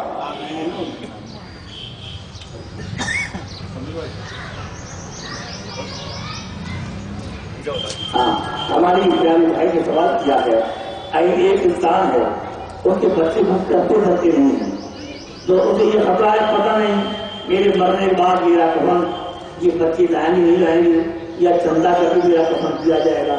اس خیال سے اگر وہ اپنی زندگی میں اپنا کفن وغیرہ لے کر رکھ لے تو اجازت ہے نہیں، شریعت ان کی اجازت ہے، شریعت ان کی اجازت دیتی ہے. لیکن میرے بھائی جو کی اولاد موجود ہے ان بچوں کو سیکھنا چاہیے کہ اللہ کے نبی نے جو ہاتھ دیے ہیں اور کمانے کو دیا ہے، جائز طریقے سے کمانا کھانا یہ بھی عبادت ہے، اور ہاتھ پیر رکھتے ہوئے کمانے کی طاقت رکھتے ہوئے بھیک مانگنا یہ حرام ہے، ناجائز ہے، حرام ہے. تو اللہ کا دین اس کی اجازت نہیں دیتا. ان جوانوں کو چاہیے محنت سے کمائیں، اپنے ماں باپ کی خدمت کریں. اگر کوئی ماں باپ اپنی زندگی میں اپنے حلال کمائی سے کفن کا کپڑا خرید کے رکھنا چاہتے ہیں وہ رکھ سکتے ہیں، شریعت سے اس کو منع دیتی ہے. اور السلام علیکم. حضرت جیسے ابھی آپ نے ارشاد فرمایا کہ نماز کی حالت میں بچوں کا مونا مقبول تحریمی ہے اور نماز پڑھانا واجب ہے، تو ہم یہ جاننا چاہتے ہیں مان لیجیے بے خیالی میں یا جلد بازی میں یا جماعت پڑھنے کے ڈر سے نماز پڑھنے کی کھڑے ہو گئے جماعت میں یا تنہا اور ہماری اسکیمیں مڑی ہوئی ہیں، تو اس حالت میں ہم کو نماز میں نیت باندھنے کے بعد یہ یاد آیا کہ ہماری اسکیمیں مڑی ہیں تو مقبول تحریمی ہو جائے گی، تو اس حالت میں ہمیں کیا کرنا چاہیے؟ ماشاء اللہ، میں آپ کے سوال پر آپ کو جواب بات دوں، ایک اچھی بات بہت ہوتی ہے. اللہ آپ کو جلا اور مسئلہ یہ ہے آپ نماز پڑھ رہے ہیں، ایک رکن میں کوئی بھی عمل کوئی کام 3 بار کریں تو نماز حاصل ہو جاتی ہے. اس کا آپ سب کو دیر پڑے ہے نا. اور 3 بار عمل کیے بغیر اگر اس عمل کو آپ نے کیا تو نماز حاصل نہیں ہوتی ہے نا. آپ نے ایک بار میں سمجھ کے ایک بار میں یوں کر دیا تو نماز باقی نہیں ہوگی اور قرار یہ عمل 2 بار بنا دے گا، ایک بار 2 بار ہو گئے، ایک بار یہ ایک بار ہی ہو گیا تو ایک بار ہی کوئی بار ہوگا وہاں سے جب 3 بار ہوگا تب حاصل ہوگا. دوسرا سوال میرا یہ ہے کہ جیسے ابھی آپ نے ارشاد فرمایا کہ نماز کی حالت جماعت کے وقت پہنچے اور مان لیجیے امام رکوع میں چلے رہے ہیں اور ہم نے جلدی سے ایک بار اللہ اکبر کہا اور یہ تکبیر تحریمی ہو گئی، دوبارہ کر کے رکوع میں چلے جائیں تو کبھی نماز ہوگی. تو ہم جاننا ہی چاہتے ہیں بہت سے علماء مولانا ایک آدھا مجھے بھی ٹوکا گیا ہے تو کہتے ہیں کہ آپ جب اللہ تکبیر تحریمہ کے لیے کہیں تو ہاتھ باندھنا ہو، اگر آپ ہاتھ نہیں باندھیں تو نماز نہیں ہوگی. ابھی گزر پائے پہلے سے ہی آپ یہ بات بتا چکے تھے اور میں نے ان سے کہا بھی مگر اب نہیں نماز کے مولانا نام نہیں لینا چاہیں گے، انہوں نے نماز سے اعتراض کیا مجھے نہیں کرتے ایک بار آپ کو باندھنا تو پڑے گا ہاتھ، اس کے بعد آپ رکوع ہو جائیں تب نماز ہوگی. آپ نے نام نہیں لیا بہت اچھا کیا، بہت اچھا کیا، یہ ہونا نہیں چاہیے. اب مسئلہ ہم سے پوچھیں گے اور جس نے ایسا کہا ہو آپ میرا نام لے کر اسے بتا دیجیے گا. میری گزارش ہے کہ مسئلہ آپ تلاش کریں. مسئلہ یہ بھی تھا کہ ہاتھ باندھنے کا حکم وہاں پر ہے جہاں پر ہاتھ باندھ کر کچھ پڑھنا ہے. ہو گیا؟ جہاں ہاتھ باندھ کر کچھ پڑھنا ہے وہاں ہاتھ باندھنے کا حکم ہے. اور کیونکہ امام رکوع میں جا چکا ہے اب ہاتھ باندھ کر ثنا وغیرہ پڑھنے کی اجازت نہیں ہے. اب امام رکوع میں جا چکا ہے ثنا وغیرہ یا ہاتھ باندھ کر کچھ آپ کرنا ہی نہیں ہے، لہذا ہاتھ باندھنے کی ہرگز ضرورت نہیں ہے. سمجھا؟ اور ہاتھ باندھنے کا نماز کے ہونے نہ ہونے میں کوئی دخل نہیں.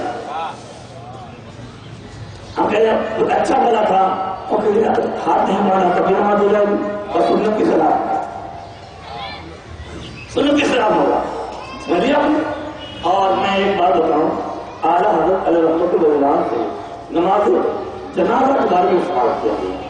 یہ فتویٰ نمبر 4 میں یہ جواب آپ کا موجود ہے. آپ کو سمجھیں کہ آپ نے کہا اللہ اکبر پہلی مرتبہ، ہاتھ باندھ لیے سبحان اللہ نماز ناتا اور سبحان اللہ پڑھنے کا دوسری بات کہا اللہ اکبر، اس کے بعد آپ نے درود شریف پڑھا، درود شریف پڑھنے کے بعد آپ نے تیسری بات کہا اللہ اکبر، اس کے بعد پھر آپ نے دعا پڑھا ہے نا، اور دعا پڑھنے کے بعد پھر آپ نے کہا چوتھی بار اللہ اکبر۔ اب آپ سے سوال کیا گیا کہ چوتھی بار اللہ اکبر کہنے کے بعد آپ باندھے باندھے سلام پھیرے یا ہاتھ کھول کر سلام؟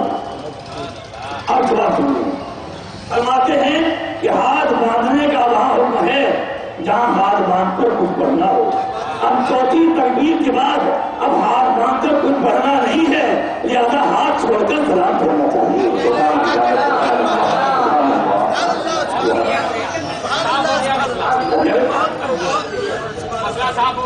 ایک اور آپ کی بات، اس طرح سے نماز باجماعت پڑھنے میں عورتوں کا اگل بغل یا آگے کھڑا ہونا نماز نہیں ہوتی ہے، آسانی ہو جاتی ہے۔ ہاں دوبارہ پڑھنی تو مان لیجیے ہم گھر میں نماز پڑھ رہے ہیں، نماز سنتیں پڑھ رہے ہیں یا کوئی نماز پڑھ رہے ہیں اور کوئی ہماری ماں بہنیں بہو بیٹی کوئی آس پاس آ کے نماز پڑھنے لگے اس طرح سے کہ مان لیجیے اس کا سجدہ میں پیروں میں پاس ہو رہا ہے یا تھوڑا سا اور آگے ہو رہا ہے تو اس حالت میں کیا ہمیں نماز پڑھنی پڑے گی؟ کبھی کبھی ایسے سوالات ہو جاتے ہیں مجھے سن کر بھی خوشی ہوتی ہے۔ دیکھو یہ ہمارے عزیز مولانا سلطان صاحب کی بیٹھی ہوئی ہے، یہ جماعت سادسہ کے تعلیم میں اور ان کی ہدایت فرقہ کی کتاب ہے، وہ میری ہی کلاس میں ہے، میں پڑھتا ہوں تو ان کو شاید یاد ہوگا یہ مسئلہ ابھی ان کو میں نے تازہ پڑھا کہ عورت کے بغل میں کھڑے ہونے سے نماز کب حاصل ہوتی،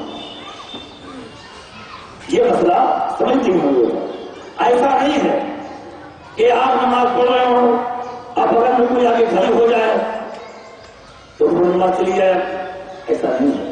مسئلہ یہ ہے نماز جماعت سے ہو رہی ہو، آپ امام کے پیچھے کھڑے ہو، بغل میں کوئی عورت کھڑی ہو جائے اور جس نماز کی آپ نے امام کے پیچھے ابتدا کی ہے اسی نماز کی ابتدا وہ عورت بھی کرے، وہ مرد اور یہ عورت دونوں ایک نماز میں شریک ہوں تب نماز حاصل ہوتی ہے۔ سمجھ لیا اس کے بغیر نماز حاصل نہیں، مجھے امید ہے مسئلہ حاصل ہوگا، یہ سمجھ لیا؟ یعنی نمازی میں آپ نماز پڑھ رہے ہیں اور کوئی عورت ہوگی آگے نماز حاصل نہیں ہوگی، یا آپ جماعت سے پڑھ رہے تھے اور وہ بغل میں تنہا پڑھنے لگی تب بھی نماز حاصل نہیں ہوتی، اسی نماز میں آپ کے ساتھ ابتدا میں شریک ہو جائے تب نماز۔ بہت اچھا کیا آپ نے سبحان اللہ، آپ نے تو وعدہ کروا ہی دیا، آپ نے سب تک یہ پہنچا دیا، تو کسوا بھی اللہ آپ بتا ہے۔ سوال یہ ہے کہ ہم مسجد میں نماز پڑھنے کو جاتے ہیں تو کچھ لوگوں نے یہ دیکھا گیا ہے کہ وضو کرتے ہیں اور وضو کرنے کے بعد رومال سے اپنے ہاتھ کو چھوٹتے ہیں اور اس کے بعد سجدے کی جگہ پر اسے بچھا لیتے ہیں، تو سجدے کی جگہ پر اسے بچھا لیتے ہیں تو ایسا کرنا چاہتا ہے۔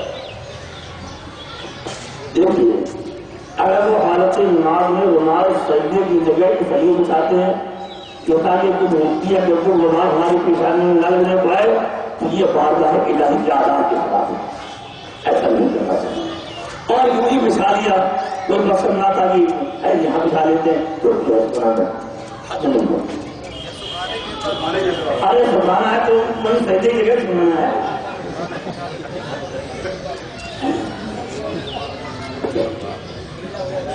بلکہ یہ تو نماز کے حضور میں خلل بھی پیدا کرے گا، وہ گیلا گیلا نماز جب پیشانی رکھے گا اس کی صحیح محسوس ہوگی، نماز میں حضور میں خلل نہیں پیدا ہوگا۔